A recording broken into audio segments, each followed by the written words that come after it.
Muchas gracias.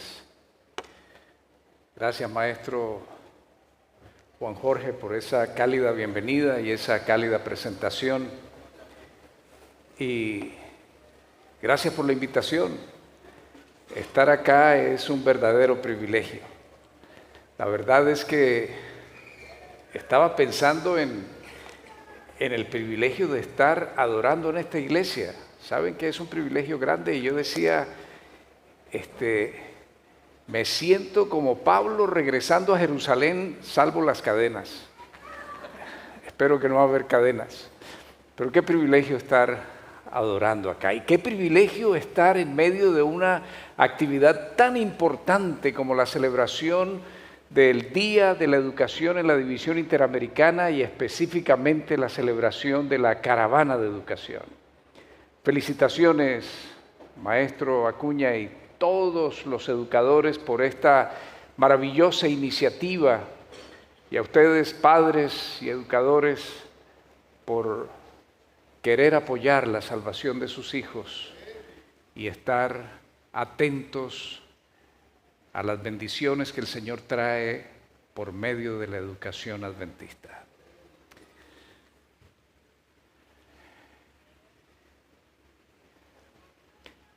¿Cuántos de ustedes quisieran ser profetas? ¿Hay alguien aquí que quisiera ser profeta? Bueno, hay por lo menos una mano. Oh, por allá hay otra mano. ¿Saben que ser profeta es un gran privilegio?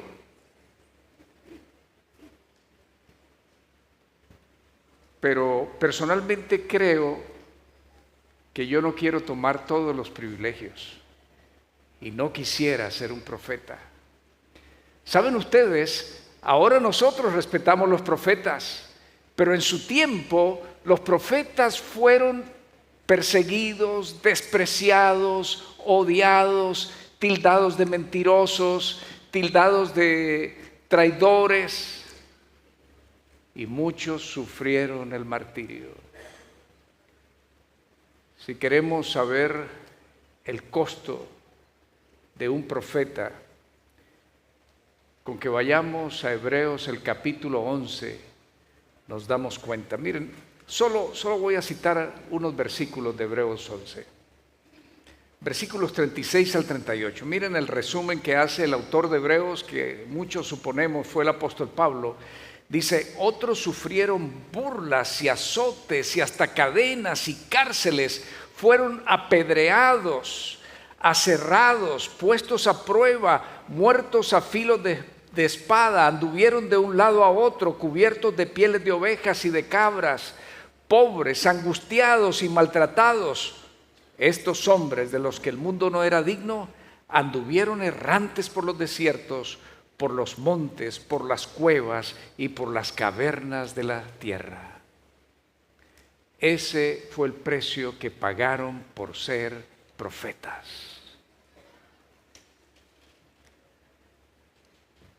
Los comentaristas de la Biblia creen que el autor de Hebreos tenía en mente, al escribir esto, la historia de muchos profetas.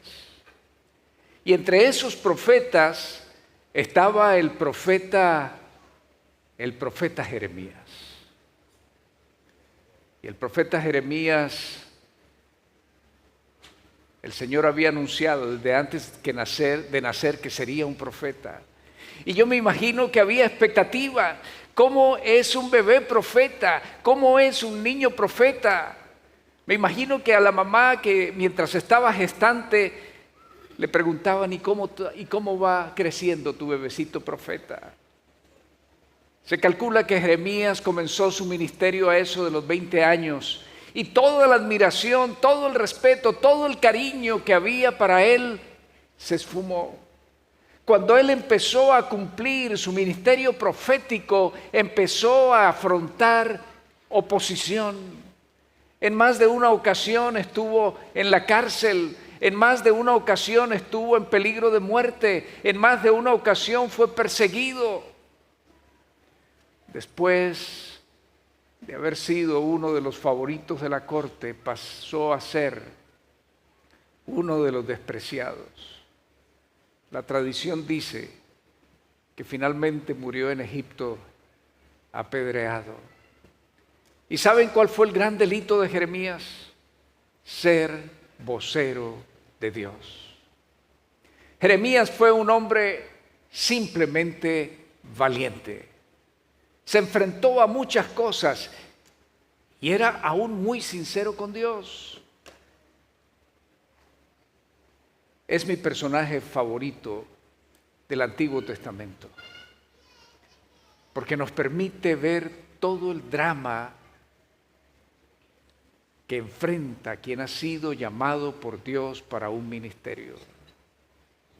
Y en una ocasión, él le dijo a Dios, ya basta de ser profeta, ya no voy a ser más profeta.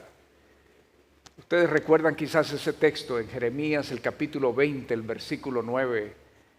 Me había propuesto no pensar más en ti, ni hablar más en tu nombre, pero en mi corazón se prendía un fuego ardiente que me calaba hasta los huesos. Traté de soportarlo, pero no pude.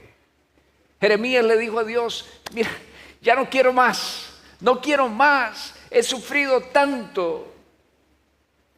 Pero su llamado era tan profundo que él lo sentía hasta en sus huesos. Quizás si hubiese estado hablando hoy, diría, lo siento en mi ADN. Jeremías había nacido para ser un vocero de Dios.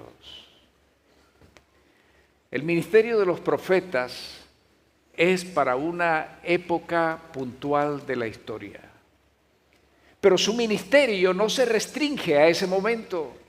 Su ministerio sigue trayendo bendiciones al pueblo de Dios por el resto de la historia del pueblo de Dios.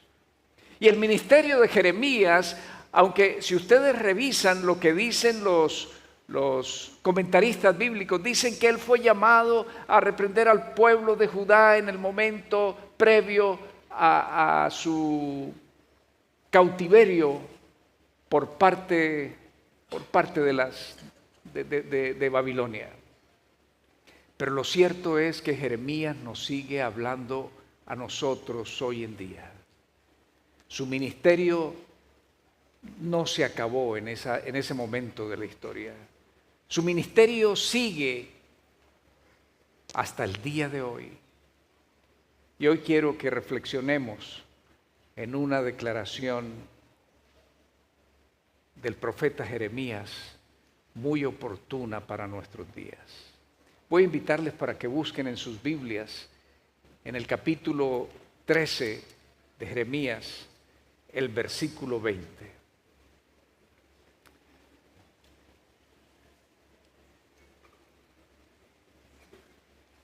Miren lo que dice allí, la palabra de Dios. Alzad vuestros ojos y ved a los que vienen del norte. ¿Dónde está el rebaño que te fue dado, tu hermosa grey? Alzad y ved. Aquí nos gusta mirar al norte, ¿verdad? Vemos esperanza en el norte. Pero con Jeremías las desgracias venían del norte.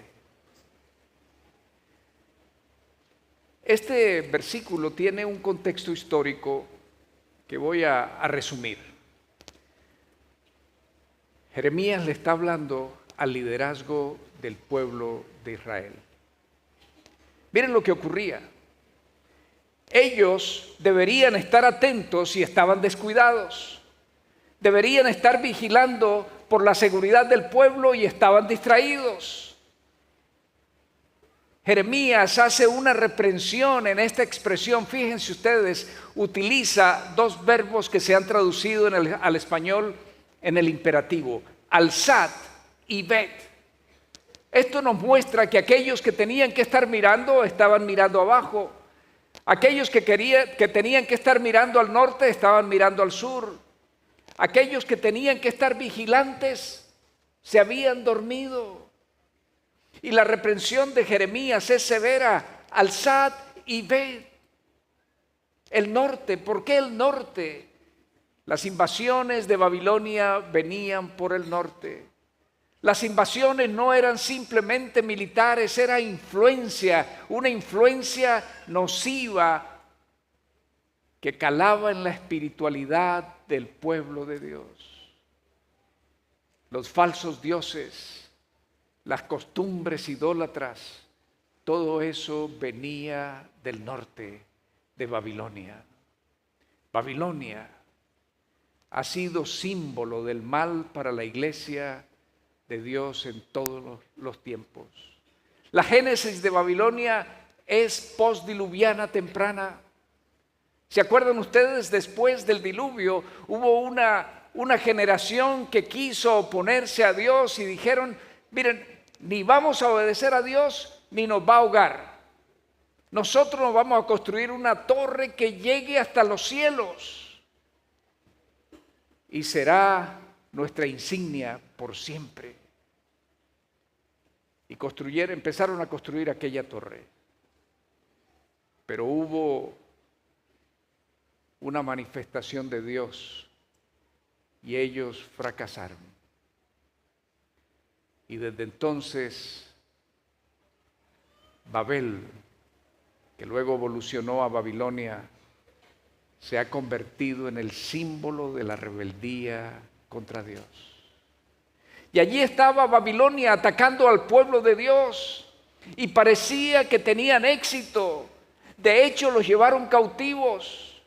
Pero saben, Babilonia solo tiene éxito contra el pueblo de Dios cuando el pueblo de Dios así lo permite.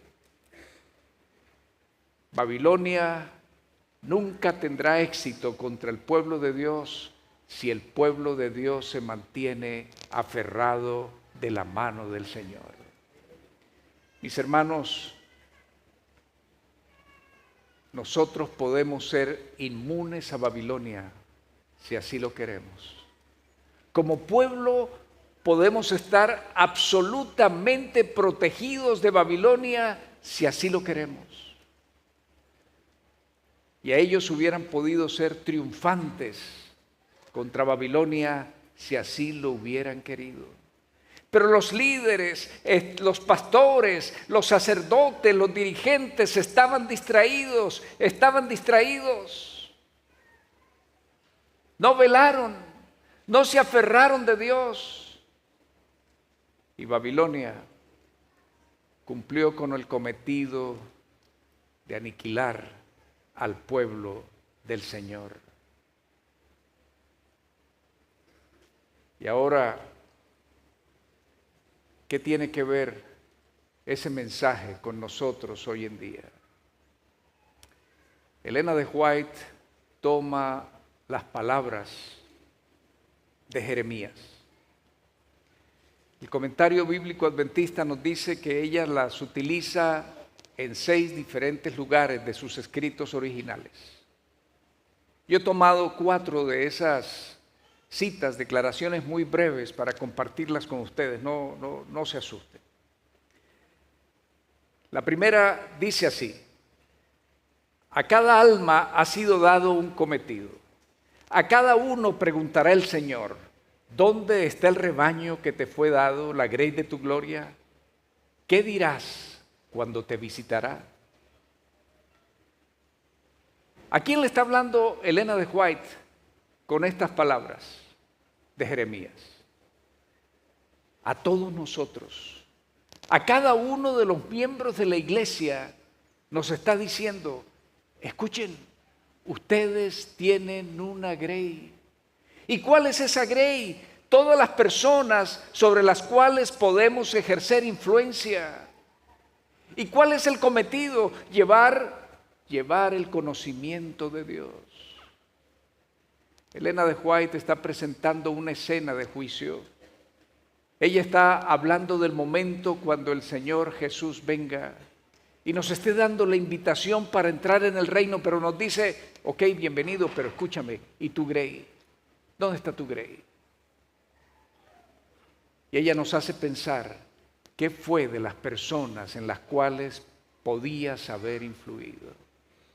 Vamos a la segunda cita. Todos tendrán que dar cuenta de su ministerio. el maestro preguntará a cada pastor: ¿dónde está el rebaño que te fue dado, la grey de tu gloria? Esa pregunta dirigida a nosotros los pastores.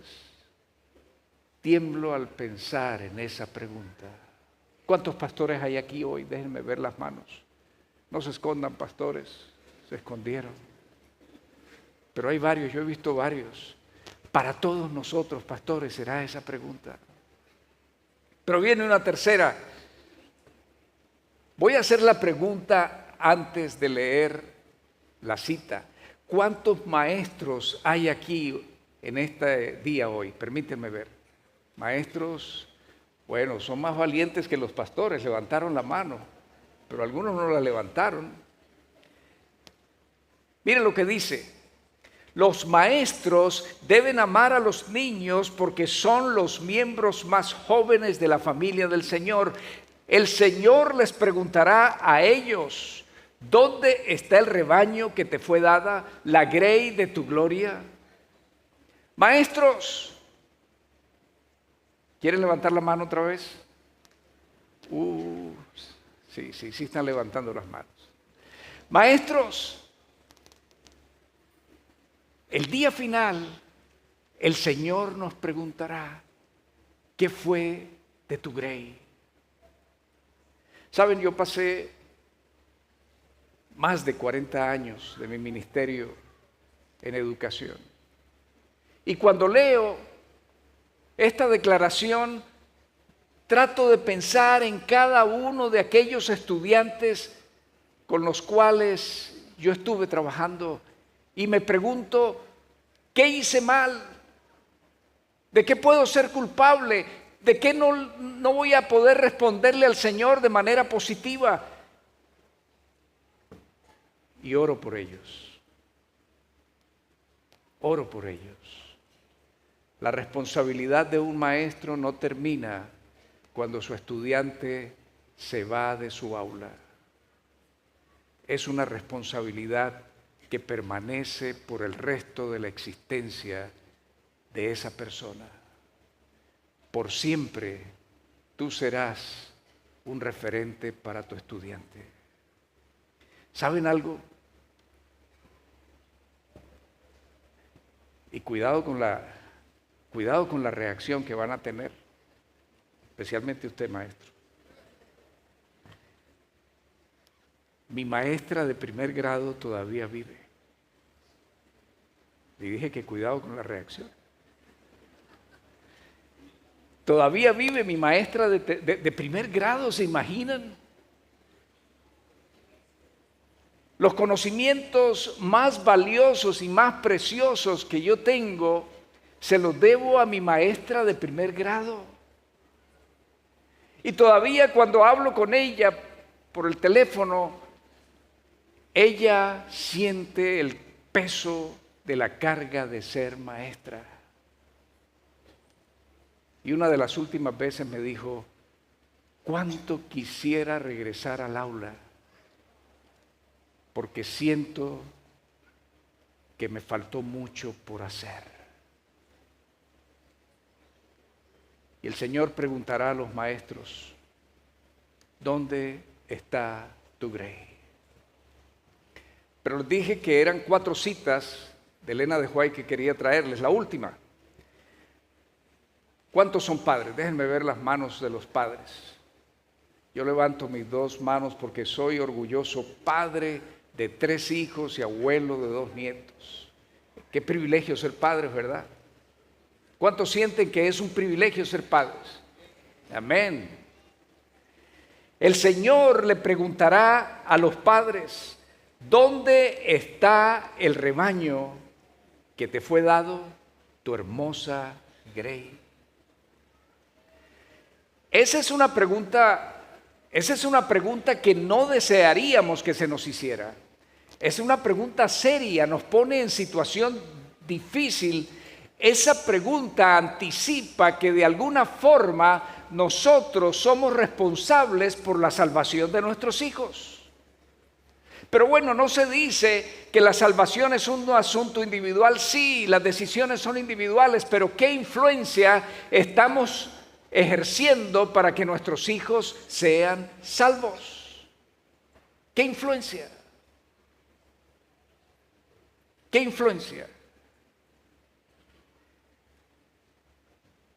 La salvación de nuestros hijos en gran medida depende de nosotros. Antes de tener el privilegio de subir acá al púlpito, yo estaba sentado acá al lado del maestro Juan Jorge y estábamos viendo cada parte del culto precioso. Qué himnos tan hermosos cantan los niños, parecen ángeles. Y luego estábamos viendo el momento de la historia del rincón infantil. El maestro dijo, hay más de 100 niños. Y el maestro Acuña me dijo, hay más de 130. Y yo todavía vi por lo menos 3 que no subieron. Fue precioso ese número de niños. ¿Dónde están los padres y los abuelos de los niños que pasaron aquí al momento de la historia? Déjenme ver sus manos. Felicitaciones. Tienen ustedes niños preciosos. Pero mientras ellos estaban allí, nosotros estábamos recordando algo. Estadísticamente, más de la mitad de esos niños que estuvieron acá, estadísticamente, no van a seguir en la iglesia. ¿Me están escuchando?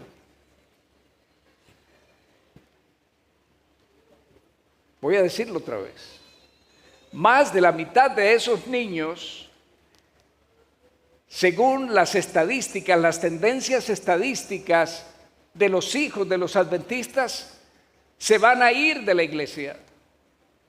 Voy a ponerlo dramáticamente. Más de la mitad de esos niños no va a creer que Jesús es Salvador. ¿Y cuál es la forma de llegar al cielo? ¿Cuál es la forma, hermanos? Aceptando a Jesús como nuestro Salvador personal. Esa es la única forma. No hay otro nombre dado a los hombres debajo del cielo en que podamos ser salvos. Solo Jesús. Pero nuestros niños tienen el peligro de irse de nuestro lado, de irse de la iglesia. ¿Y saben por qué? La iglesia también ha estudiado eso, por el mal ejemplo de los padres, por el mal ejemplo de los líderes de la iglesia, porque no somos consecuentes con nuestra fe y con lo que les decimos. Pero hay algo más, por la educación que damos a nuestros niños. En su historia el maestro habló de 3 anclas. ¿Se acuerdan cuáles fueron las 3 anclas? Se le acabaron los libros, maestro. Se le acabaron los libros. ¿Se acuerdan cuáles eran las 3 anclas? La escuela, la iglesia y el hogar. Realmente el orden es el hogar, la iglesia y la escuela. Ese es el orden de las 3 anclas. El hogar, próximo, la iglesia y el próximo, la escuela. Cuando ese círculo evangelístico, educativo se rompe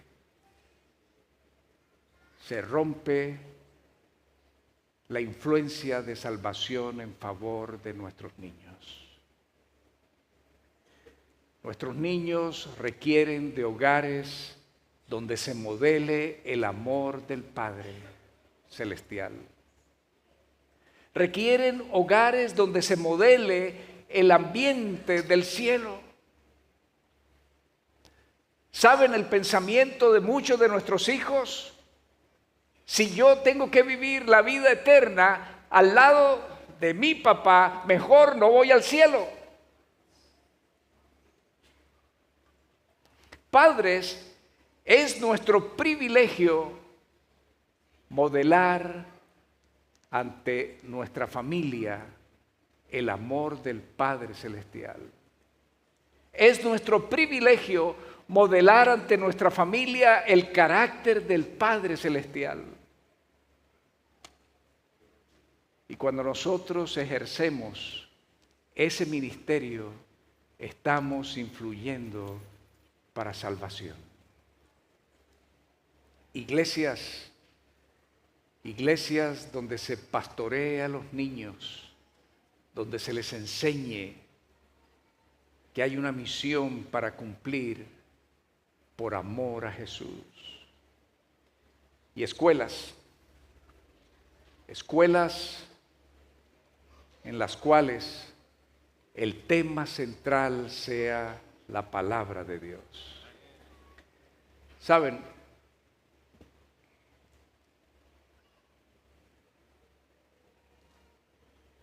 Hace unos años atrás,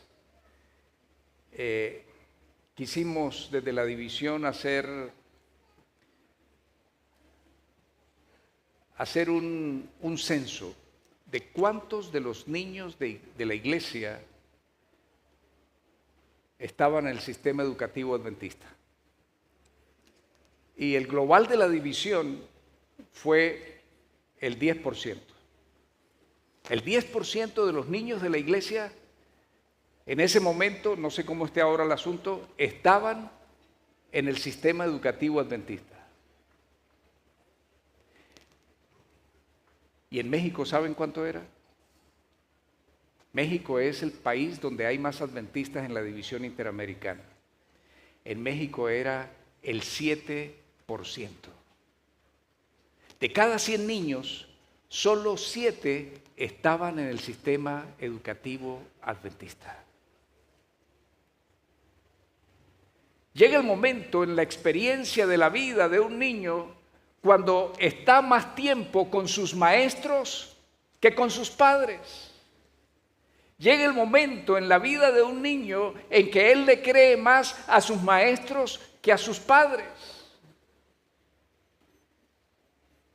Y si tú eliges para tu hijo cualquier institución, estás permitiendo que a tu hijo llegue cualquier influencia. El Señor quiere ver a nuestros hijos en el reino de los cielos. Y ya Él lo hizo todo. Él murió por nuestros hijos. Él te llamó a ti para ser un imitador suyo. Él te puso en una iglesia en la cual hay un ministerio en favor de los niños y dio instituciones educativas por medio de las cuales se cierre el círculo evangelístico para que tus hijitos tengan la influencia del Señor y acepten a Jesús como su Salvador personal. El Señor un día nos dirá, ¿dónde está la grey que te di? ¿Dónde está? Imagínate el momento. Imagínate el momento. Llegaste al cielo, llegaste al cielo, llegaste al cielo. ¿Qué vas a hacer cuando llegues al cielo? Cuando esté Jesús allí en la puerta de la Nueva Jerusalén invitándote y vas a ver tu nombre. No se va a equivocar ni va a tener que mirar en una lista a ver a quién tenemos ahora. No, cuando te vea va a sonreír y va a decir tu nombre. Juan Jorge, bienvenido, bienvenido. Te he estado esperando. Si vieras la casa que te tengo. Te va a gustar, Juan Jorge, le va a decir el Señor Jesús. Pero luego el Señor Jesús va a poner una cara de solemnidad y va a preguntar, ¿dónde está tu grey? ¿Dónde está tu grey? ¿Han tenido ustedes exámenes finales? Ese va a ser el examen final de tu vida. ¿Dónde está tu grey? ¿Dónde? ¿Saben? Yo estoy pidiéndole al Señor todos los días de mi vida que yo le pueda responder, aquí está conmigo, Señor. Mis hijos ya son adultos, pero yo oro por ellos todos los días y trato de ejercer influencias salvíficas en su favor para decirle al Señor, aquí están conmigo y mis nietos, Señor, mis nietos. el Señor te va a preguntar, ¿dónde está tu grey? ¿Qué le vas a decir ese día? ¿Qué le vas a decir ese día? Yo quiero compartir con ustedes, ya me dijeron que me quedan 8 segundos y algunos han dicho amén, pero yo digo, Señor, daña esas pantallas. Miren lo que dice Elena de White. Sentid vuestra necesidad de ser misioneros en el hogar, de mantener su atmósfera libre de la influencia de las palabras apresuradas y duras, de hacer de él un lugar donde los ángeles puedan venir a bendecir y dar éxito a los esfuerzos hechos. Ser misioneros en el hogar. Todo el tiempo estamos pensando en los misioneros allá en el mar, pero misioneros en tu propio hogar, haciendo lo máximo por la salvación de tus hijos, haciéndolo lo indecible hasta donde no puedas más para que tengan una educación cristiana. Y miren lo que dice Isaías 49, 25, la última parte. Yo sé que algunos teólogos me van a decir, pero lo sacaste de contexto. Ok, homiléticamente se puede hacer. Dice, yo defenderé tu causa y salvaré a tus hijos. Dios quiere salvar a tus hijos. 21 segundos, 20, 19. Les voy a contar una historia.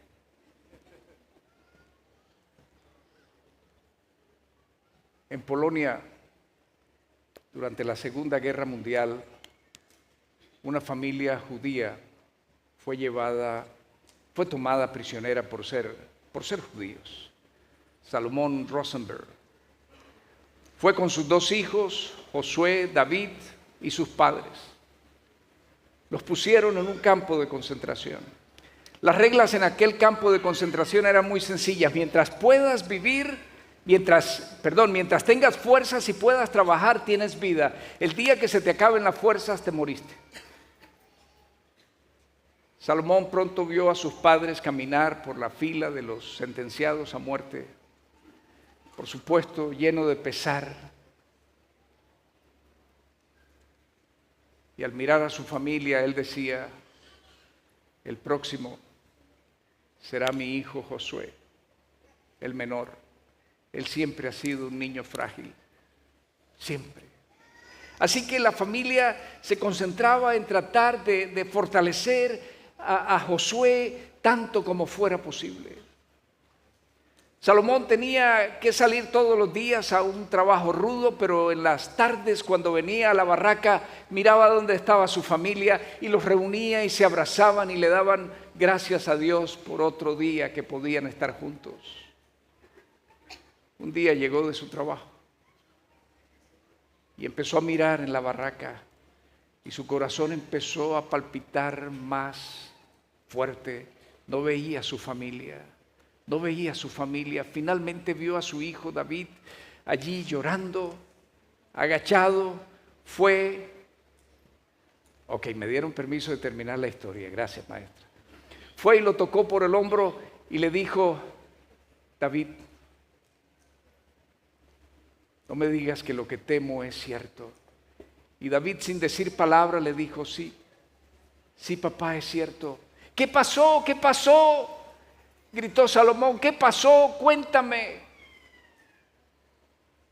Y David le dijo, hoy Josué amaneció muy débil y no tenía ánimos de levantarse, así que vinieron por él para llevárselo. Pero ¿y tu mamá? ¿Qué pasó con tu mamá? Josué estaba muy asustado y estaba llorando. Y mamá lo tomó de la mano y marchó con él. Aquella madre entregó su vida para acompañar a su hijo en su último momento. Pero lo que Dios te pide a ti es que tomes las manos de tus hijos y camines con ellos por las sendas de vida, por las sendas del reino de Dios para conducirlos hasta la nueva Jerusalén. Eso es lo que Dios pide.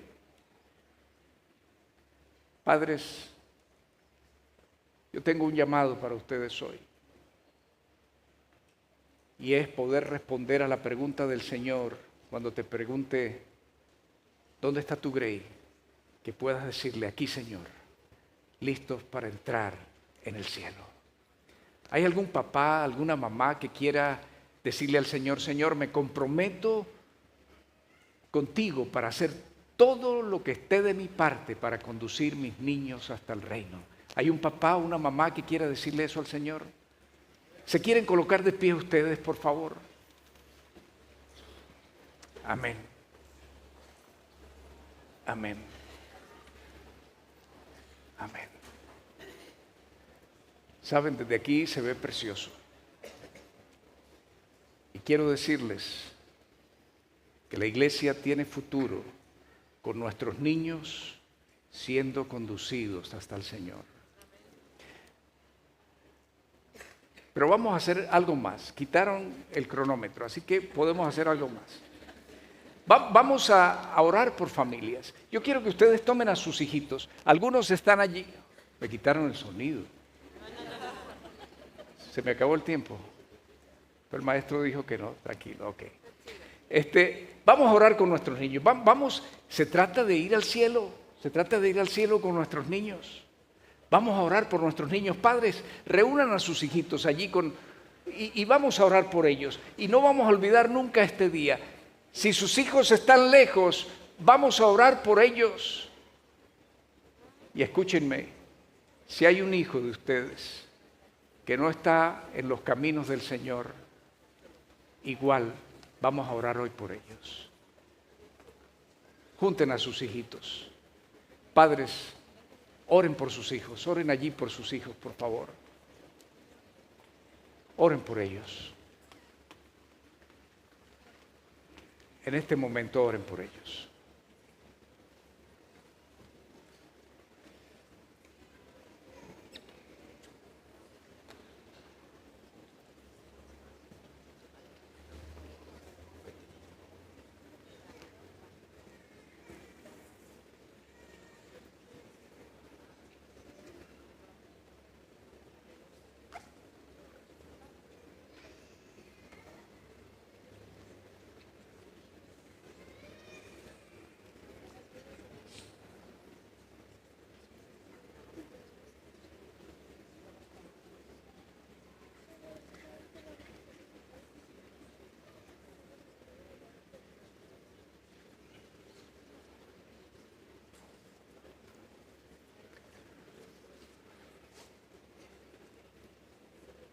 Oremos juntos ahora, hermanos.